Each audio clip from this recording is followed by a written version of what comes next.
आज के इस वीडियो से हम लोग हिंदी व्याकरण को शुरू करेंगे और आज हम आपको हिंदी व्याकरण के सबसे पहले टॉपिक और सबसे बेसिक टॉपिक के बारे में बताएंगे, जिसका नाम है वर्ण और उच्चारण स्थान। क्योंकि अक्सर आप लोग देखते हैं कि परीक्षा में वर्ण से भी कुछ प्रश्न पूछे जाते हैं और उच्चारण स्थान से भी कुछ प्रश्न पूछे जाते हैं। तो यदि आप लोग आज का यह वीडियो पूरा देखते हैं, अच्छे तरीके से देखते हैं, कंसंट्रेट होकर के देखते हैं, तो फिर वर्ण और उच्चारण स्थान में कभी भी किसी प्रकार का कोई दिक्कत नहीं होगा। और परीक्षा में चाहे आपसे वर्ण से कोई भी प्रश्न पूछ दिया जाए, उच्चारण स्थान से कोई भी प्रश्न पूछ दिया जाए, आप लोग उसका जवाब आराम से दे सकते हैं। तो हम आपसे यही रिक्वेस्ट करेंगे कि आप लोग इस पूरे वीडियो को ध्यान से देखिएगा, कंसंट्रेट होकर के देखिएगा और शुरू से लेकर के अंत तक जरूर देखिएगा, ताकि एक एक बात आपको अच्छे तरीके से समझ में आ जाए। तो चलिए बिना समय गवाए हम लोग शुरू करते हैं। लेकिन उसके पहले यदि आप लोग चैनल पर नए हैं तो चैनल को जरूर सब्सक्राइब करिएगा, ताकि आगे के भी हर एक वीडियो का नोटिफिकेशन आपको मिल सके। और साथ ही साथ यदि आपको वीडियो अच्छा लगे तो वीडियो को लाइक और शेयर जरूर करिएगा। तो चलिए हम लोग चूंकि व्याकरण पढ़ रहे हैं, इसलिए सबसे पहले व्याकरण के बारे में थोड़ा सा जान लेते हैं कि व्याकरण क्या होता है। उसके बाद हम आपको वर्ण पढ़ाएंगे और उसके बाद हम आपको उच्चारण स्थान के बारे में बताएंगे। तो चलिए हम लोग सबसे पहले समझते हैं कि व्याकरण क्या है या फिर व्याकरण किसे कहते हैं। बचपन में आप लोग व्याकरण का परिभाषा याद करते थे कि जिससे शुद्ध शुद्ध बोलना आ जाए, शुद्ध शुद्ध पढ़ना आ जाए और शुद्ध शुद्ध लिखना आ जाए, उसे ही हम लोग व्याकरण कहते हैं। लेकिन अब आप लोग 10वीं क्लास में पहुंच गए हैं, तो आपका परिभाषा भी थोड़ा सा स्टैंडर्ड होना चाहिए, यानी कि 10वीं क्लास टाइप का होना चाहिए। तो अब हम लोग व्याकरण का परिभाषा किस प्रकार से बोलेंगे और किस प्रकार से लिखेंगे, आप लोग बस यहां पर ध्यान से समझिए। हम लोग लिखेंगे कि व्याकरण उस शास्त्र को कहा जाता है जिसमें भाषा के शुद्ध करने वाले नियम बताए गए हैं। आप लोग जानते हैं कि व्याकरण से भाषा को शुद्ध किया जाता है। भाषा जब तक शुद्ध नहीं होगा तब तक आपको अच्छे तरीके से व्याकरण की जानकारी नहीं होगा। आप लोग गलती करते चले जाएंगे। लेकिन अगर व्याकरण अच्छे तरीके से जानते हैं, व्याकरण का काम ही होता है भाषा को शुद्ध करना।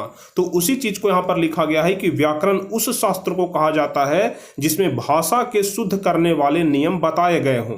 किसी भी भाषा के अंग प्रत्यंग का विश्लेषण तथा विवेचन ही व्याकरण कहलाता है, जिसको अंग्रेजी में ग्रामर बोलते हैं। लेकिन इंग्लिश ग्रामर हम आपको अलग से पढ़ाएंगे और संस्कृत ग्रामर भी हम आपको अलग से पढ़ाएंगे। फिलहाल हम आपको हिंदी ग्रामर पढ़ा रहे हैं। जो प्रश्न हिंदी के परीक्षा में पूछे जाते हैं सिर्फ वही हम आपको पढ़ाएंगे।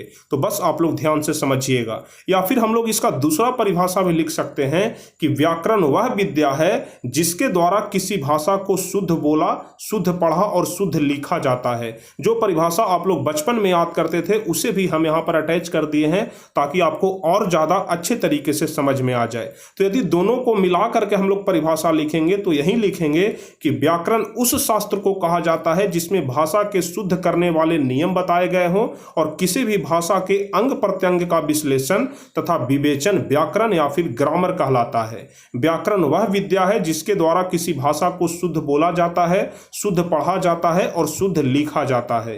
किसी भी भाषा के लिखने, पढ़ने और बोलने के कुछ निश्चित नियम होते हैं जो हमें व्याकरण सिखाता है।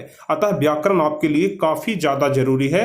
तो यहां तक आपको हम व्याकरण का पूरा इंट्रोडक्शन दे दिए कि व्याकरण क्या होता है, व्याकरण से पढ़ने से क्या होता है, यह पूरा बात हम आपको बता दिए। अब हम लोग आते हैं अपने असली टॉपिक पर, यानी कि जो सबसे पहला टॉपिक है वर्ण, उसके बारे में बताते हैं कि वर्ण क्या होता है। ग्रामर में अगर आप लोग शुरुआत कर रहे हैं तो ग्रामर में सबसे पहले आपको वर्ण के बारे में जानना काफी ज्यादा जरूरी है, क्योंकि जब तक आप लोग वर्ण के बारे में नहीं जानेंगे तब तक आप लोग का बेसिक पॉइंट कंप्लीट ही नहीं होगा। तो चलिए हम लोग समझते हैं कि वर्ण क्या होता है। बस आप लोग ध्यान से समझिए। ऐसा नहीं है कि बेसिक है तो आपके परीक्षा में नहीं पूछा जाएगा। हो सकता है कि आपके परीक्षा में पूछ दिया जाए कि वर्ण क्या होता है, वर्ण के कितने भेद होते हैं, उदाहरण सहित बताएं। इस प्रकार के प्रश्न आपके परीक्षा में पूछे जा सकते हैं। इसलिए आप लोग यहां पर ध्यान से समझिएगा कि वर्ण क्या होता है।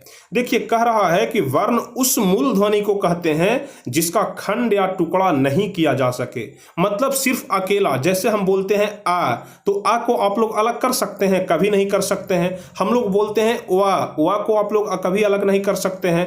हम लोग बोलते हैं च, तो च को आप लोग अलग नहीं कर सकते हैं। हम लोग बोलेंगे ख, तो ख को आप लोग अलग नहीं कर सकते हैं। तो वर्ण उसी मूल ध्वनि को कहते हैं जिसका कोई भी टुकड़ा न किया जा सके, यानी कि हम लोग जिसको अलग नहीं कर सकते हैं उसी को वर्ण बोला जाता है। तो तो उम्मीद करते हैं कि आप लोग वर्ण के बारे में अच्छे तरीके से समझ गए होंगे। ऐसे तो आप लोग वर्ण के बारे में 5वें 6ठे क्लास से ही पढ़ते आ रहे हैं कि वर्ण क्या होता है। तो आप लोग वर्ण के बारे में समझ गए हैं कि वर्ण उस मूल ध्वनि को कहते हैं जिसका खंड या टुकड़ा नहीं किया जा सके। और यदि वर्ण को हम लोग क्रमबद्ध तरीके से सजा दें, वर्ण को यदि हम लोग क्रमबद्ध तरीके से सजा दें तो फिर उसको वर्णमाला बोला जाता है। तो यदि आपसे पूछा जाए कि वर्णमाला क्या है, तो इसका जवाब होगा कि वर्णों के क्रमबद्ध समूह को वर्णमाला कहते हैं।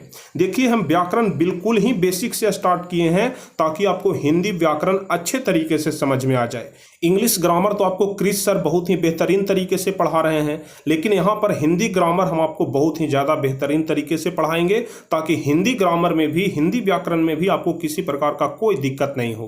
तो यहाँ पर आप लोग वर्ण और वर्णमाला के बारे में तो अच्छे तरीके से समझ गए कि वर्ण उस मूल ध्वनि को कहते हैं जिसका खंड या टुकड़ा नहीं किया जा सके, जैसे अ, ई, व, च, ख, प, भ, आप लोग कुछ भी बोल सकते हैं। उसी प्रकार से वर्णमाला बोलेंगे कि वर्णों के क्रमबद्ध समूह को वर्णमाला बोला जाता है। अगर आपसे पूछ दिया जाए कि वर्ण के कितने भेद होते हैं, तो आपका जवाब होगा कि वर्ण के 2 भेद होते हैं।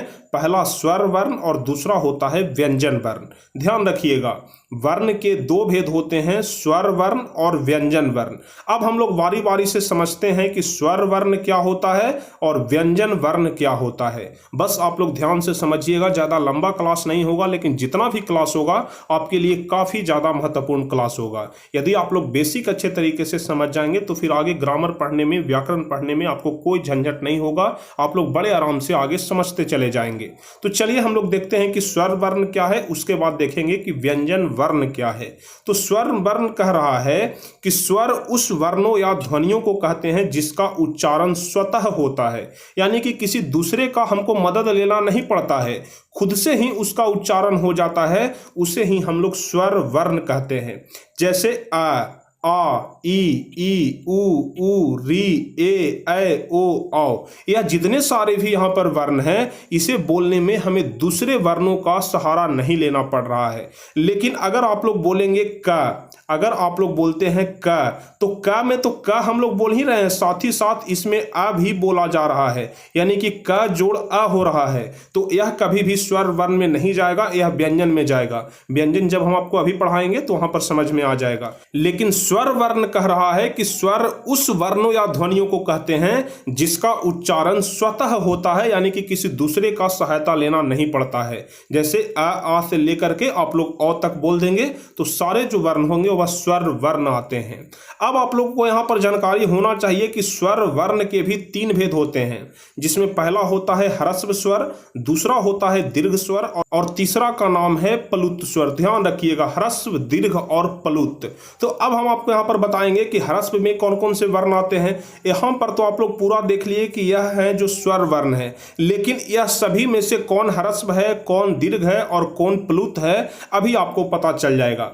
जैसे अ, ई, उ और री। देखिए, उ भी 2 प्रकार के होते हैं। यहाँ पर जब सिर्फ इस प्रकार से लिखते हैं तो यह हर्षई है, लेकिन जब इसमें हम लोग इस प्रकार से लगा देंगे तो यह दीर्घऊ उ हो जाएगा। इसको आप लोग ध्यान रखिएगा। तो यहाँ पर अ, हर्षई ई, हर्षऊ उ और री, यह जो 4 हैं यह ह्रस्व स्वर में आते हैं। लेकिन दीर्घ स्वर में कौन कौन से वर्ण आएंगे? तो आ हो जाएगा, दीर्घई ई हो जाएगा, दीर्घऊ उ हो जाएगा, ए हो जाएगा, ऐ हो जाएगा, ओ हो जाएगा और औ हो जाएगा। यानी कि यहाँ पर जो 7 वर्ण हैं यह दीर्घ स्वर में आते हैं और बाकी हम लोग बोल रहे हैं ओम, हे राम, यह सभी प्लुत स्वर के अंतर्गत आते हैं। तो अब आप लोग यहाँ पर अच्छे तरीके से समझ गए होंगे कि कौन ह्रस्व है, कौन दीर्घ है और कौन प्लुत है। किसी प्रकार का कोई दिक्कत आपको यहाँ तक तो नहीं होगा, ऐसा हम उम्मीद कर रहे हैं। और आप लोग को दिक्कत भी नहीं होना चाहिए क्योंकि बिल्कुल ही सरल भाषा में आपको समझा रहे हैं। तो फटाफट से आप लोग नीचे कमेंट में बताइएगा कि किसी प्रकार का कोई दिक्कत तो आपको समझने में नहीं हो रहा है, क्योंकि जितना ज़्यादा सिंपल भाषा में हो सकता है उतना सिंपल भाषा में करके हम आपको समझा रहे हैं। चलिए, तो स्वर वर्ण के बारे में तो आप लोग समझ गए कि स्वर वर्ण किसे कहते हैं और स्वर वर्ण के 3 भेद होते हैं, ह्रस्व, दीर्घ और प्लुत। अब हम लोग देखते हैं कि व्यंजन वर्ण क्या है और व्यंजन वर्ण के कितने भेद होते हैं।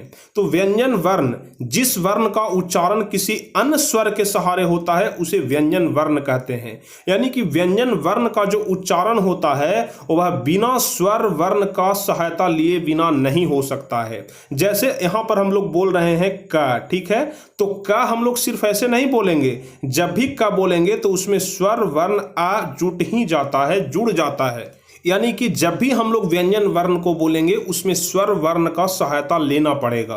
तो यहाँ पर व्यंजन वर्ण का परिभाषा यही हो जाएगा कि जिन वर्णों का उच्चारण किसी अन्य स्वर के सहारे होता है उसे व्यंजन वर्ण कहते हैं। जैसे क जोड़ अ बराबर क हो जाएगा, ख जोड़ अ बराबर ख हो जाएगा। अगर ख लिखना है तो ख जोड़ आ का सहारा लेना पड़ेगा। इस प्रकार से व्यंजन वर्ण को बोलने में हमें स्वर वर्ण का सहायता लेना पड़ता है। अब हम लोग समझते हैं कि व्यंजन वर्ण के कितने भेद होते हैं। तो व्यंजन वर्ण के भी 3 भेद होते हैं, स्पर्श व्यंजन, अंतस्थ व्यंजन और उष्म व्यंजन। यहाँ पर कौन कौन से वर्ण है जो स्पर्श व्यंजन है, कौन कौन से वर्ण अंतस्थ व्यंजन है और कौन कौन से वर्ण है जो कि उष्ण व्यंजन है, इसके बारे में हम लोग समझते हैं। अभी तक हम आपको स्वर वर्ण के बारे में समझा दिए, व्यंजन वर्ण के बारे में समझा दिए। स्वर वर्ण में भी हम आपको बताए थे कि इसके 3 भेद होते हैं और यहाँ पर व्यंजन वर्ण के भी 3 भेद होते हैं, जिसमें स्पर्श व्यंजन में क से लेकर के म तक आता है। जैसे क ख ग घ च छ ज झ त थ द ध ट ठ ड ढ प फ ब भ म, यानी कि म तक जितने सारे भी वर्ण हैं वह सारे वर्ण स्पर्श व्यंजन कहलाते हैं। आप लोग ध्यान रखिएगा, क से लेकर के म तक के सारे वर्ण व्यंजन वर्ण में स्पर्श व्यंजन कहलाते हैं। उसके बाद अंतस्थ व्यंजन में य, र, ल और व आता है। ध्यान रखिएगा, सिर्फ 4 ही, य, र, ल और व अंतस्थ व्यंजन कहलाते हैं। और बाकी जो तालव्य श हो गया, मूर्धन्य श हो गया, दंडी श हो गया, ह हो गया, यह सारे उष्म व्यंजन कहलाते हैं। उष्म व्यंजन क्यों कहलाते हैं? जब आप लोग तालव्य श बोलेंगे, दंडी श बोलेंगे, ह बोलेंगे, मूर्धन्य श बोलेंगे या जितने सारे भी वर्ण बोलेंगे तो आपके मुंह से गर्म हवा बाहर निकलता है। इस कारण इसे उष्म व्यंजन बोला जाता है। उष्म मतलब क्या होता है? भाप होता है, हल्का गर्म होता है। तो तालव्य श अगर आप लोग बोलेंगे, दंडी श बोलेंगे, मूर्धन्य श बोलेंगे, ह बोलेंगे तो आपके मुख से गर्म हवा बाहर निकलता है, इसलिए इसका नाम उष्म व्यंजन पड़ा और इसे उष्म व्यंजन की श्रेणी में रखा जाता है। तो अब हम उम्मीद करते हैं कि आप लोग स्वर और व्यंजन वर्ण के बारे में अच्छे तरीके से समझ गए होंगे। स्वर वर्ण के भी 3 भेद होते हैं, पहला ह्रस्व, दीर्घ और प्लुत। उसी प्रकार से व्यंजन के भी 3 भेद होते हैं, स्पर्श व्यंजन, अंतस्थ व्यंजन और उष्म व्यंजन। तो यहां तक वर्ण में किसी प्रकार का कोई दिक्कत नहीं होगा। वर्ण के बारे में आप लोग समझ गए होंगे। सबसे पहले आप लोग ध्यान रखिएगा कि वर्ण, उसके बाद वर्ण के 2 भेद होते हैं, स्वर और व्यंजन। उसके बाद स्वर के भी 3 भेद और व्यंजन के भी 3 भेद। आप लोग इतना जरूर ध्यान रखिएगा। अब चलिए हम लोग चलते हैं उच्चारण स्थान की ओर। और यहां से आपके परीक्षा में हर बार 3 नंबर के प्रश्न पूछे जाते हैं। यानी कि कभी पूछ दिया जाएगा कि पा का उच्चारण स्थान क्या है, बा का उच्चारण स्थान क्या है, ल का उच्चारण स्थान क्या है। इस प्रकार से प्रश्न आपके परीक्षा में पूछा जाता है। तो चलिए हम लोग समझते हैं कि उच्चारण स्थान क्या होता है। उच्चारण स्थान, नाम से ही आपको पता चल रहा है कि जिस स्थान से उच्चारण होता है उसे ही हम लोग उच्चारण स्थान कहते हैं। देखिए, इसका परिभाषा होगा कि वर्णों को बोलने में मुंह के जिन भागों की सहायता ली जाती है वे उच्चारण स्थान कहलाते हैं। मुंह में बहुत सारा भाग होता है, जैसे कंठ होता है, तालु होता है, मूर्धा होता है, दांत होता है, जीभ होता है, होठ होता है। इस प्रकार से जितने सारे भी मुंह के भाग होते हैं, सारे मुंह के भाग कुछ न कुछ सहायता करते हैं, तभी हम लोग किसी भी वर्ण को बोल पाते हैं। जैसे कौन कौन से मुंह के भाग होते हैं इसके बारे में भी हम आपको बताएंगे, और कौन सा वर्ण मुंह के किस भाग से बोला जाता है इसके बारे में भी हम आपको विस्तार पूर्वक बताएंगे। लेकिन फिलहाल आप लोग यहां पर उच्चारण स्थान के बारे में समझिए कि वर्णों को बोलने में मुंह के जिन भागों की सहायता ली जाती है वे उच्चारण स्थान कहलाते हैं। अब मुंह के कौन से भाग की सहायता ली जाती है? इसमें सबसे पहला आता है कंठ, जिसको गला हम लोग बोलते हैं। दूसरा आता है तालु। तालु कहने का मतलब कि मुंह के अंदर ऊपर का भाग, जैसा कि आप लोग यहाँ पर चित्र में देख रहे हैं, जो ऊपर का भाग होता है, अगर आप लोग जीभ से अपने मुंह के ऊपर की ओर सटाएंगे तो जहां पर जीभ आपका ऊपर की ओर सटेगा उसी को तालु बोला जाता है। ठीक है। उसके बाद तीसरा होता है मूर्धा। तालु के बीच ऊंचा भाग मतलब बीचों बीच में जो सबसे ऊंचा वाला भाग होता है उसको मूर्धा बोला जाता है। उसके बाद दंत जिसको दांत बोलते हैं, उसके बाद ओष्ठ जिसको ओठ या फिर होंठ बोला जाता है, उसके बाद जिह्वा और उसके बाद नासिका। नासिका मतलब नाक होता है। यानी कि कुल मिलाकर के हमारे मुंह के 7 अंगों से वर्णों का उच्चारण किया जाता है, जिसे ही हम लोग उच्चारण स्थान कहते हैं। तो यहाँ पर 7 अंग का नाम आप लोग ध्यान रखिएगा। और अब हम आपको समझाते हैं कि कौन से वर्ण का उच्चारण कहाँ से किया जाता है। और जब हम लोग कंठ से किसी वर्ण का उच्चारण करेंगे तो उसको क्या बोलेंगे, तालु से करेंगे तो उसको क्या बोलेंगे, मूर्धा से करेंगे तो उसको क्या बोलेंगे, इसके बारे में आप लोग समझिएगा। सबसे पहला कह रहा है कि कंठ से बोले जाने वाले वर्ण को कंठ वर्ण कहते हैं, आप लोग ध्यान रखिएगा। उसके बाद तालु की सहायता से बोले जाने वाले वर्ण को तालव्य वर्ण कहते हैं। उसी प्रकार से मूर्धा की सहायता से बोले जाने वाले वर्ण को मूर्धन्य वर्ण बोलते हैं। उसके बाद दांतों की सहायता से बोले जाने वाले वर्ण को दंत वर्ण बोलते हैं। उसके बाद 5वां है कि ओष्ठ जिसको कि होठ बोलते हैं, यानी कि होठ की सहायता से बोले जाने वाले वर्ण को ओष्ठ वर्ण कहते हैं। कंठ और तालु दोनों की सहायता से बोले जाने वाले वर्ण को कंठ तालव्य वर्ण कहते हैं। यहाँ पर ध्यान रखिएगा, कंठ और तालु तो कंठ तालव्य, ठीक है। उसी प्रकार से कंठ और ओष्ठ दोनों की सहायता से बोले जाने वाले वर्ण को कंठोष्ठ वर्ण कहते हैं, आप लोग ध्यान रखिएगा। उसी प्रकार से कुछ वर्ण ऐसे होते हैं जो दांतों और ओष्ठ की सहायता से बोला जाता है, दांत और ओठ दोनों का जरूरत पड़ता है, उसे दंतोष्ठ वर्ण कहते हैं। और उसके बाद नासिका से बोले जाने वाले वर्ण को नासिक के वर्ण बोलते हैं। तो यहाँ पर कुल मिलाकर के 9 अंग के बारे में हम आपको बताए और आपको यह भी बताए कि कौन से अंग से कौन सा वर्ण बोला जाता है और उसे क्या कहा जाता है। तो इसको आप लोग जरूर ध्यान रखिएगा कि जिस अंग से भी किसी का उच्चारण किया जाता है उसे कौन सा वर्ण कहते हैं। अब हम आपको यहाँ पर समझाते हैं उच्चारण स्थान का सबसे महत्वपूर्ण पॉइंट कि उच्चारण स्थान के आधार पर वर्णों का वर्गीकरण, यानी कहने का मतलब कि कौन से वर्ण को हम लोग मुख के किस भाग से बोलते हैं, किस अंग से बोलते हैं। जैसे कंठ, सबसे पहला आता है कंठ वर्ण। तो कंठ वर्ण में कौन कौन से वर्ण आते हैं इसको आप लोग ध्यान रखिएगा, यानी कि कंठ से हम लोग कौन कौन से वर्ण का उच्चारण करते हैं। तो कंठ से हम लोग उच्चारण करते हैं सबसे पहला अ, दूसरा आ और उसके बाद अह, उसके बाद क वर्ग। क वर्ग कहने का मतलब कि क, ख, ग और घ, सिर्फ 4 ही लेना है। लास्ट का जो अंगा होता है उसको हम बाद में बताएंगे। सिर्फ क वर्ग कहने का मतलब 4 होता है, आप लोग ध्यान रखिएगा, क, ख, ग और घ। उसी प्रकार से अगर हम लोग च वर्ग बोलेंगे तो च वर्ग में सिर्फ हम लोग 4 ही लेंगे, च, छ, ज और झ, 5वां आपको नहीं बोलना है। तो यहाँ पर कंठ वर्ण में कौन कौन से आते हैं, अ, आ, अह, क वर्ग और ह। यहाँ पर आप लोग 5 ध्यान रखिएगा जिसका उच्चारण कंठ से किया जाता है। उसके बाद तालु से किसका उच्चारण किया जाता है, हर्षई ई, दीर्घई ई और उसके बाद च वर्ग। च वर्ग कहने का मतलब कि च, छ, ज और झ। तो च वर्ग या और तालव्य स, इसका उच्चारण जो है वह तालु से किया जाता है। इसको आप लोग ध्यान रखिएगा, हर्षई ई, दीर्घई ई, च वर्ग या और तालव्य स, इसका उच्चारण तालु से किया जाता है। अब हम लोग समझते हैं कि मूर्धा से किसका उच्चारण किया जाता है। जो भी वर्ण हम आपको बता रहे हैं उसको बोल करके आप लोग देखिएगा, जो भी हम आपको बता रहे हैं वहां पर आपका जीभ जाकर के सटेगा।